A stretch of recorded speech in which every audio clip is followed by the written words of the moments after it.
এখন এই যে এরকম আমি করছি বলে তোমরা ভেবো না যে আমি পাগল হয়ে গেছি, না। অ্যাকচুয়ালি একজনের ভিডিও দেখছি আর আমার এরকম হচ্ছে, পাগল হয়ে যাব আমি, পাগল হয়ে যাব।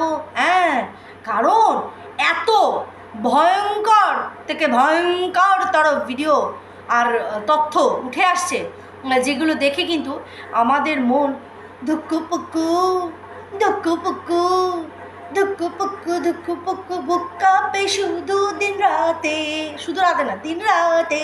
বুঝতে পেরেছো তো? সারাদিন সারা রাত এক একটা করে তথ্য আছে। হ্যাঁ হ্যাঁ হ্যাঁ, হ্যাঁ, এরকম হচ্ছে। বিশেষ করে তার আগে বলো কি, এই যে লিপস্টিকটা কেমন লাগছে আমার, ভালো লাগছে? হ্যাঁ, ভালো তো লাগবেই। আমাদের মেয়েদের কী আছে, মানে ছোট্ট টিপ, হালকা লিপস্টিক আর জামিনী শাড়ি। ও মাই ডগ টাইপ, জামিনী শাড়ি নেই আমার। যাই হোক, এটা বড় কথা না। বড় কথা হচ্ছে ওয়াইটিতে যেটা দেখছি সেটা নিয়ে আর কত, মানে বুঝতে পারছো? হ্যাঁ, কি পরিমাণে চলছে। সমস্ত তথ্য চলে যাচ্ছে কোথায়?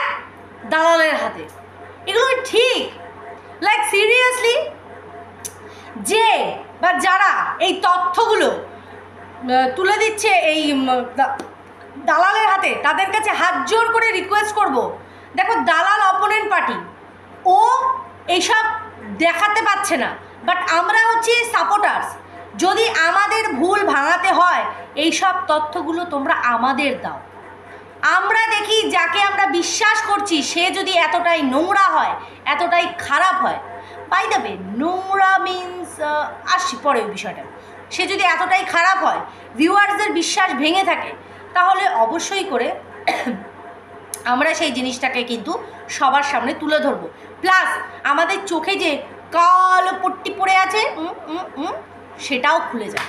ঠিক বলিনি? তোমরাই বলো কথাটা কি ঠিক বলিনি? তার আগে বলি, welcome back to my channel. কেমন আছো তোমরা সবাই? আশা করি সবাই ভালো আছো, আমিও ভালো আছি। কিন্তু আমি জানি এই গরমে সবাই ঠিক নেই। সবচেয়ে বেশি কষ্ট হচ্ছে যারা বাইরে কাজ করতে বেরোচ্ছে। আমরা তো হাউসওয়াইফরা তবুও বাড়িতে থেকে কাজ করছি, যারা আমরা বাড়িতে আছি। যারা বাইরে কাজ করতে বেরোচ্ছে তাদের প্রচণ্ড পরিমাণে শরীরের অবস্থা খারাপ। আর প্লাস যারা পশু পাখি যারা বাইরে রয়েছে তাদেরও প্রচণ্ড কষ্ট। চাইবো যে সবাই নিজের ছাদে, ঘরের যে কোনো জায়গাতে, ওপেন জায়গায় জল টল রেখো, যাতে অ্যাটলিস্ট পাখি টাকিগুলো আসে, স্নান টান করে, খায়, এরকম ব্যাপার। বুঝতে পেরেছো? এই হয়েছে ব্যাপার। এইগুলো হলো একটা বার্তা, কারণ গরম প্রচুর পরিমাণে বলেছে আগামী দুদিন আরও চরম পর্যায়ে গরম বাড়বে, সেটা সতর্কতা দিয়েছে। সেই জন্যই এইটুকু বললাম। এই গরমের সাথে সাথে ওয়াইটির গরম গরম খবর মিশে গিয়ে একদম বোম ব্লাস্ট হয়ে যাচ্ছে। পুনরায় উঠে এসেছে আসানসোলে যে বান্ধবীর সাথে সন্দীপকে দেখা গেছিলো, যেটা আমাদের কাছে তুলে ধরা হচ্ছে, আমরা যদিও বা কেউ দেখিনি। সেই বান্ধবীর ওপর সার্ভে করা হয়েছে। দেখো, প্রথম কথা, সার্ভে মিন্স আমরা যেটা জানি সেটা হচ্ছে কোনো রকম প্রজেক্ট যখন হয় সেই সময় আমরা সেই বিষয়ের ওপরে সার্ভে করি, সেই বিষয়গুলোকে কালেক্ট করি। কিন্তু আমার জানা নেই যে পরকীয়ার ওপরেও সার্ভে হয়। আমার একদম জানা ছিল না যে পরকীয়ার ওপরেও সার্ভে হয়। আর সেই সার্ভের দরুনই কিন্তু এখানে ধরা পড়েছে যে সন্দীপ পরকীয়া। আচ্ছা, পরকীয়া কথাটা কখন সন্দীপের জন্য প্রযোজ্য হবে? যখন সন্দীপ নিজের বিবাহিত জীবনে থাকাকালীন নিজের বউকে ঘরে রেখে বাইরে এরকম ধরনের বান্ধবীর সাথে সে প্রেমালাপ করতে যাবে, বা মিট করতে যাবে, বা ইন্টু পিন্টু পাপা লিন্টু করতে যাবে, তখন গিয়ে সেটা পরকীয়ার নাম হবে। এখন না আছে তার বউ, না আছে তার সংসার, তো he is a right now A bachelor man, young bachelor man, young eligible bachelor, এরকমই তো বলে। যাই হোক, তো এখন যদি ও মনে করে যে আমি কারোর সাথে সম্পর্কে লিপ্ত হব বা সম্পর্কে আবদ্ধ হব, দ্যাটস ফেয়ার, অবশ্যই ফেয়ার।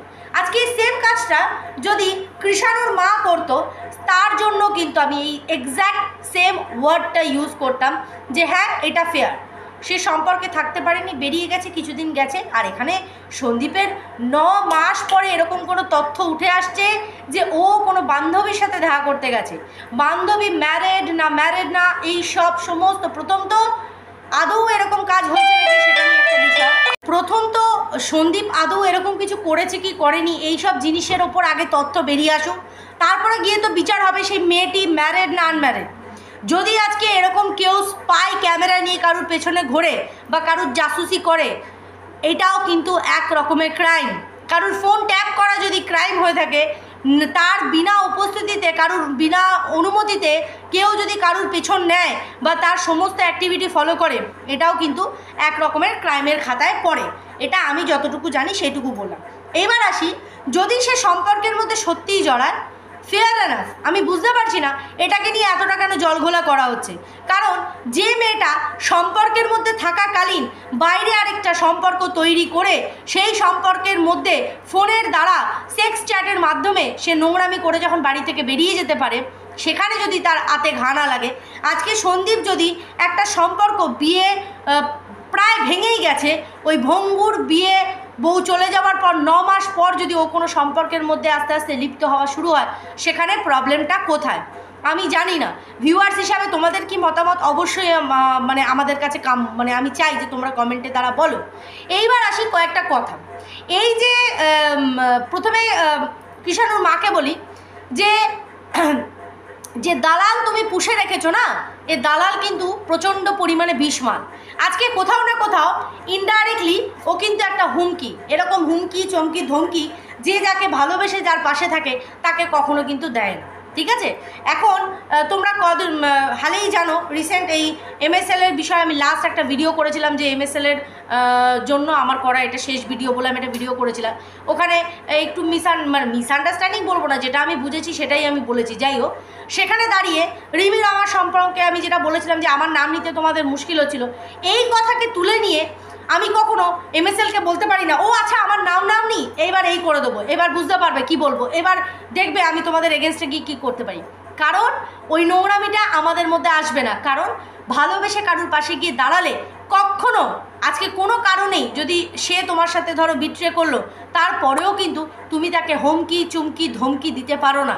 তার মানে তুমি সেই সম্পর্কটার মধ্যে থেকে কিছু পাওয়ার আশাতে ছিলে। আজকে দালাল বলছে আমি বিনা স্বার্থে কৃষাণুর মায়ের পাশে গিয়ে দাঁড়াচ্ছি, কিন্তু আজকে যদি ও আমার সাথে এরকম কিছু করে, তাহলে যেরকম সাপোর্ট দেখেছে তারপরে আমার সেই ভয়ঙ্কর রূপ দেখবে। তার মানে ও যে একটা চাহিদার আশায় এখানে মরিয়া হয়ে থাকে যে ওর কিছু পাওনা আছে, আর ঘুরিয়ে যখন কেউ কারুর সঠিক মুখটা তার সামনে তুলে ধরবে, তখনই ও কিন্তু পাল্টা অ্যাটাক করবে, যেটা ও মন্দিরার সাথে করেছে। আশা করি তোমাদের বোঝাতে পারছি। এইবার আসে আরেকটা বিষয়। এই যে কথা বলা হচ্ছে ব্লু জিন্স আর পিঙ্ক টপ, তোমাদের মনে আছে বা আজ থেকে বিগত কয়েক মাস আগে কোমরে একটা ট্যাটু আছে বলে এরকম একটা মন্তব্য কিন্তু উঠে এসেছিল যে কোমরে ট্যাটু আছে, কোমরে ট্যাটু আছে। সেই সময় যখন সবার সামনে, গোটা সোশ্যাল মিডিয়ার সামনে যখন নিজের কোমরটাকে সে দেখাতে এসেছিল, মানে দালাল, যে দেখো আমার কোমরে কিন্তু কোনো রকম ট্যাটু নেই, একদম ক্লিন চিট, যখন দেখাতে এসেছিল, সেই সময় কিন্তু ও একটা পিঙ্ক কালারের টপ আর ব্লু কালারের জিন্স পরেছিল। আশা করি তোমাদের এইটা মনে আছে। হ্যাঁ, আশা করি তোমাদের মনে আছে যে একটা পিঙ্ক কালারের টপ আর ব্লু কালারের জিন্স কিন্তু ও পরেছিল।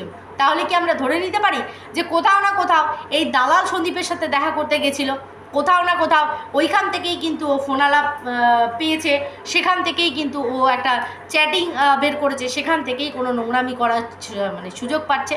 আশা করি সেটাই হতে পারে। যাই হোক, এটা আমি জাস্ট একটা তোমাদের মজার ছলে বললাম বিষয়টা সেটা না। চোখের সামনে যদি আমরা প্রমাণ দেখতে পাই অবশ্যই সেই বিষয়ে কথা বলবো, কিন্তু উইদাউট প্রুফ আমরা হুট করে কারুর ক্যারেক্টারে দোষ চাপাতে পারি না।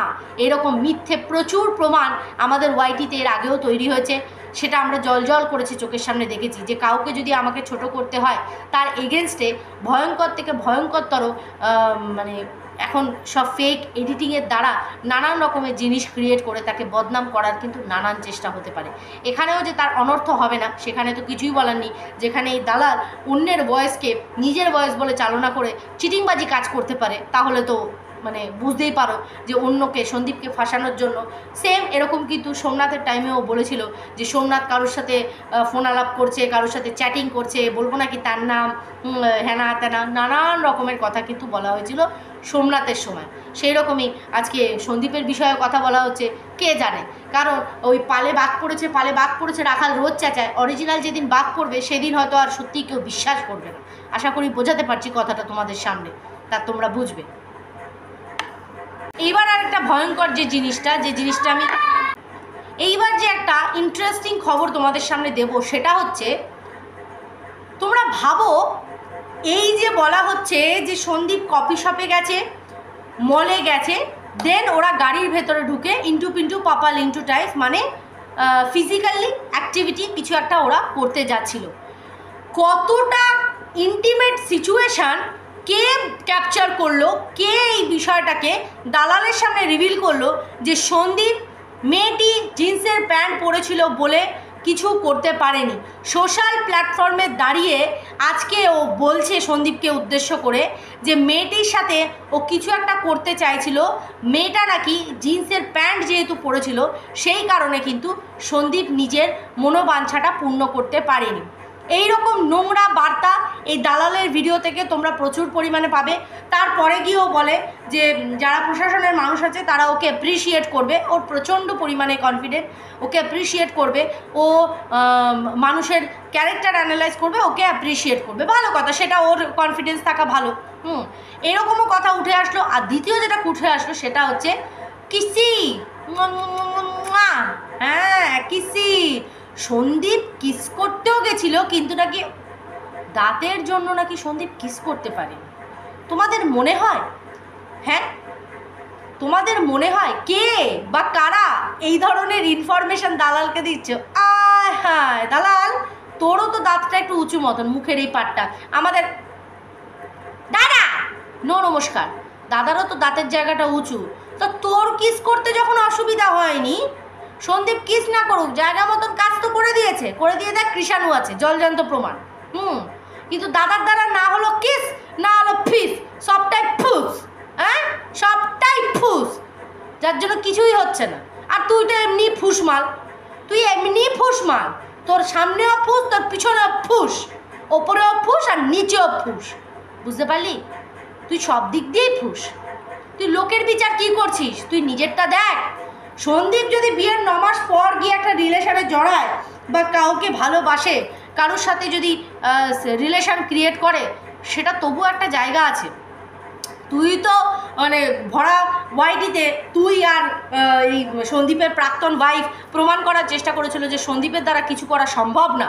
হ্যাঁ, সন্দীপ তো একটা নারীকেই রাখতে পারে না, সেই সুখই দিতে পারে না নাকি, বউকে নাকি সেই সুখই দিতে পারে না যে সুখ বউ চায়, যে সুখটা নেওয়ার জন্য ফোকলা কবিতা চোরের কাছে চলে গেছে, চোরের কাছে চলে গেছে। তাহলে সেখানে তো আজকে তোরাই প্রমাণ করে দিচ্ছি যে সন্দীপ প্রচুর পরিমাণে পুরুষত্বপূর্ণ, তাই না? পুরুষত্ব, হ্যাঁ রে গিরে, হ্যাঁ আরে তোকে যদি এসে একটুখানি ওই দাঁত দিয়ে কামড়টা বসাতো, তাই না? যাই হোক, চিন্তা করিস না সন্দীপ, এটুকু কামড়ে দিয়ে এসো, জানি ওকে দেখলেই তোমার বমি পায়, ওর ভীষণ কামড় খাওয়ার শখ তোমার, দিও তো ওই উঁচু দাঁত দিয়ে ওকে এক কামড়, ওর বরের কামড়ে হচ্ছে না। তো যাই হোক বন্ধুরা, ভিডিওটা এখানেই এন্ড করছি। যতটুকু আমার মনে হলো তোমাদের সামনে বলে দিয়ে গেলাম, বাকি দেখো কে কী করছে তলায় তলায় সেটা সম্পূর্ণ সে বুঝতে পারবে। আমরাও তো ভিউয়ার্সরা, ক্রিয়েটাররা ওপর থেকে যতটুকু দেখছি সেইটুকুর ওপর বিশ্লেষণ করছি। সবাই খুব ভালো থেকো, সুস্থ থেকো।